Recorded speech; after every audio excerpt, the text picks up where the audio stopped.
Hello Aries, thank you for joining me for your weekly forecast for week commencing the 15th of October for the Sun or the Ascendant. The first half of this month has seen your ruler Mars in a battle royal with Venus, the planet of love, affection and money. That's come to a close. Also last week, while the Sun was squaring up with Pluto, which may have ramped up the potential for politics furthermore. Now, that's not completely at an end, because this week does see Mars, your ruler, squaring up with Mercury.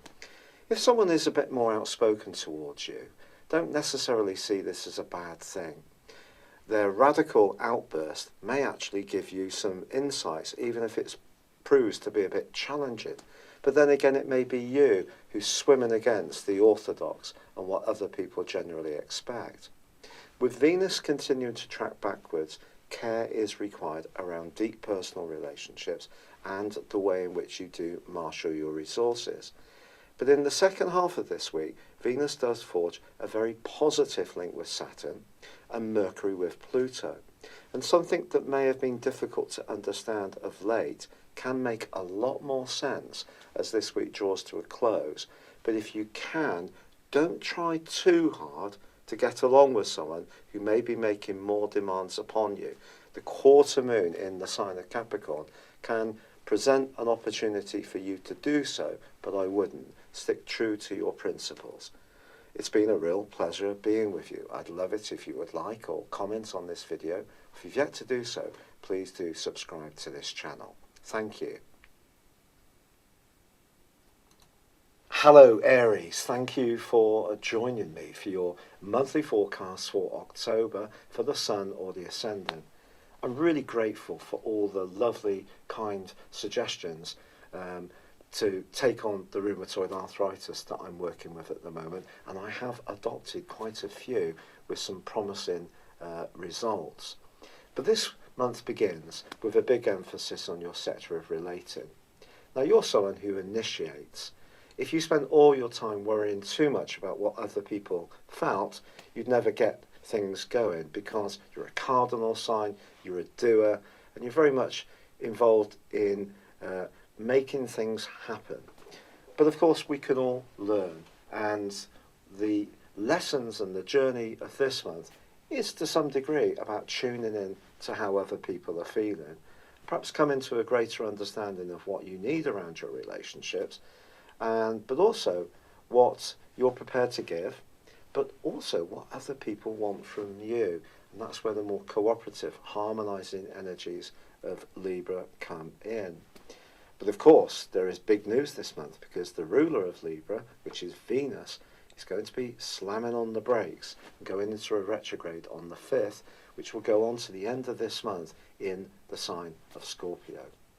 Now, Venus in Scorpio is very passionate, it's very intense, it can be very much about loot. So if you're someone who's rather entrepreneurial or trying to marshal your resources, then maybe there is something that will need rethinking at some level this month. But in a purely romantic or relating concept, Venus is also going to be squaring up with your ruler for the first 2 weeks of this month, and there's a quarter moon on the 2nd in the tender sign of Cancer, which is very much about feeling.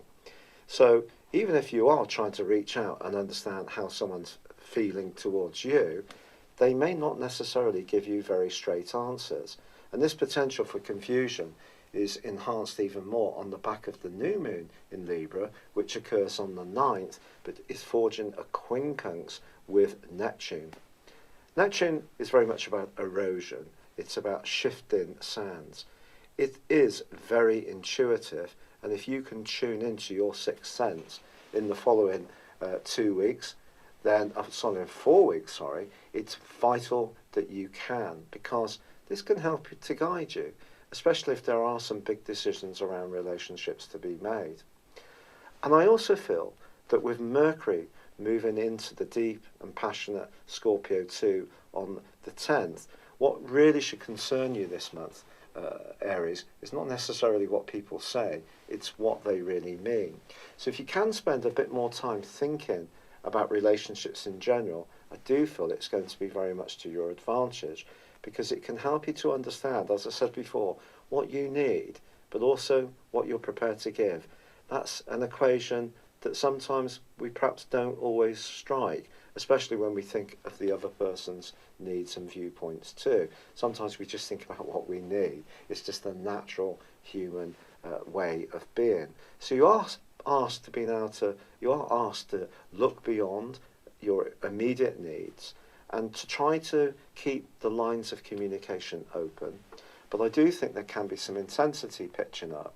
But one thing I can say, which is great news, is that the Uranus-Mars square, which has dominated pretty well since the second week of May this year, well, that has come to a close.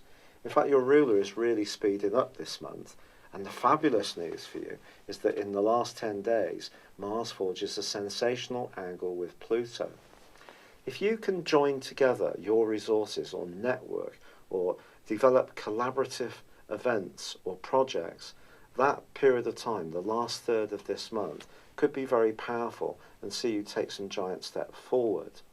However, it is true to say that Uranus, the planet of surprises, of independence, of rebellion, is still nestled just right at the start of Taurus, which for you is about resources, and it is forging a T-square with the nodal axis between the North Node, which is like a mini Jupiterian influence, your point of destiny in your sister fire sign of Aquarius, and the South Node, which is in Leo, and your South Node, which is in Aquarius. This T-square is inherently a little bit unstable, I feel, because what you're being asked to do with the North Node is to balance your aspirations as an individual against what's required in a more collective sense, against what really works for you in terms of more impulsive energies around your values or even around your spending decisions.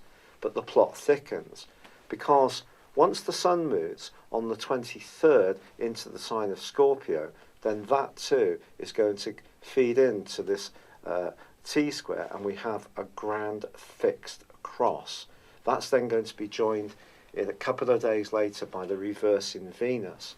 So there is the potential because Venus is going to wind all the way back right to the very first degree of Scorpio before then, next month, November, continuing its retrograde in the sign of Libra. So it's inversing quite significantly. So I think when we get to this last 10 days of the month, some very powerful energies are certainly possible.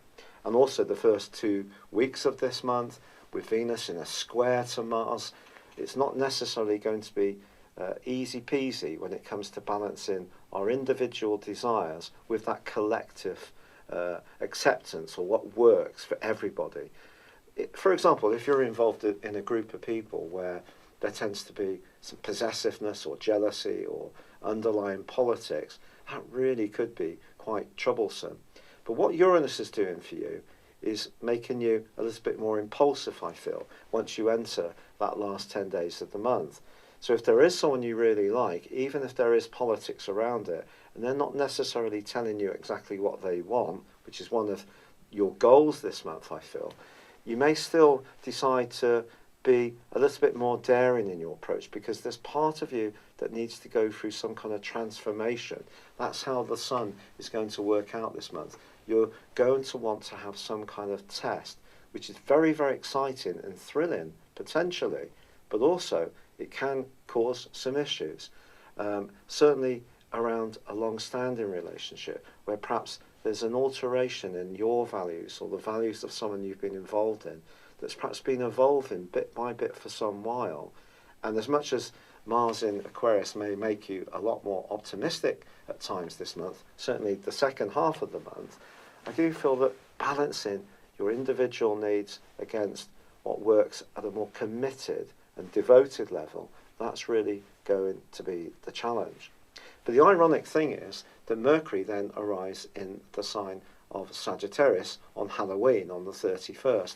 Now, Mercury in Sagittarius is actually in detriment because it's the ruler, the guide planet of Gemini and also of Virgo, so one squares, one opposes.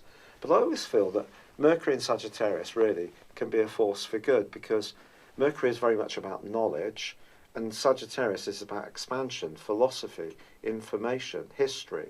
So the two can sort of work quite well together. So that can make for some interesting trick and treating if that's what you're into. But I certainly feel that all the talking and the discussing that goes on this month really boils down to what do people really mean? What is their base motivations? And some of those more primal human instincts around lust, money, domination, these kind of things, well, perhaps they are going to feature, perhaps to you personally, perhaps to someone you experience. The great news, however, is that from the 20th to the 25th, Mercury forges a sensational angle with Pluto.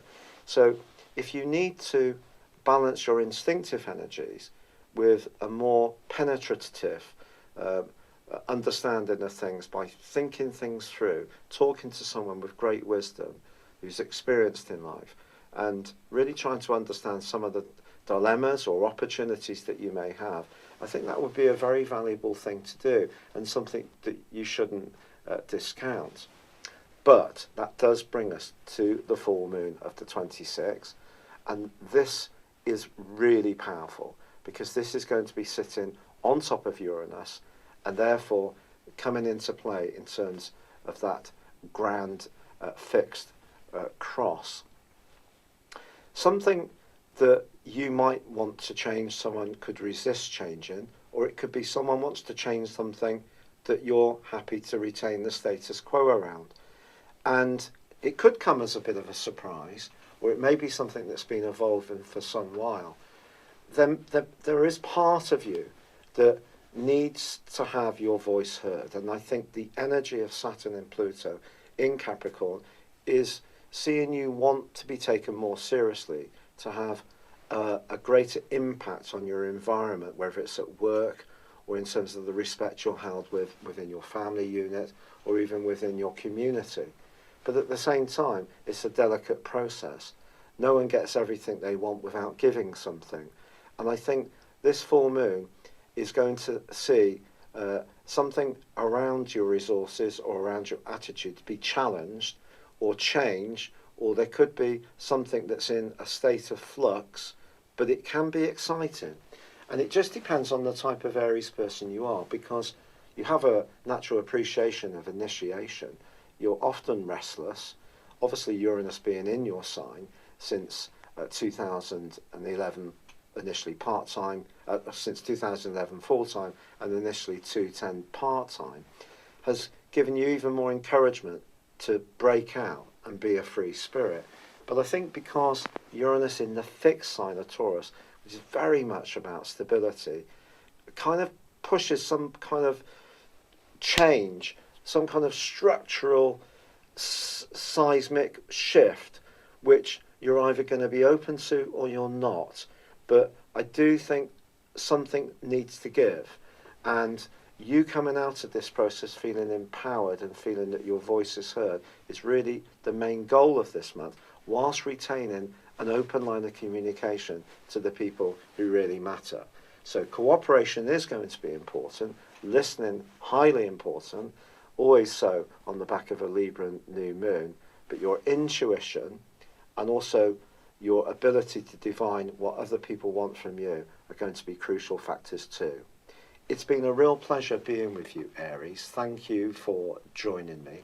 I'd love it if you would like or comment on this video, or if you've yet to do so, please do subscribe to this channel. Thank you. Hello, thank you so much for watching my video. I'd love you to join me at my Horoscope Ace app. You can find this at www.horoscope-ace.com. You can use it through Android, iOS, Apple, or Facebook.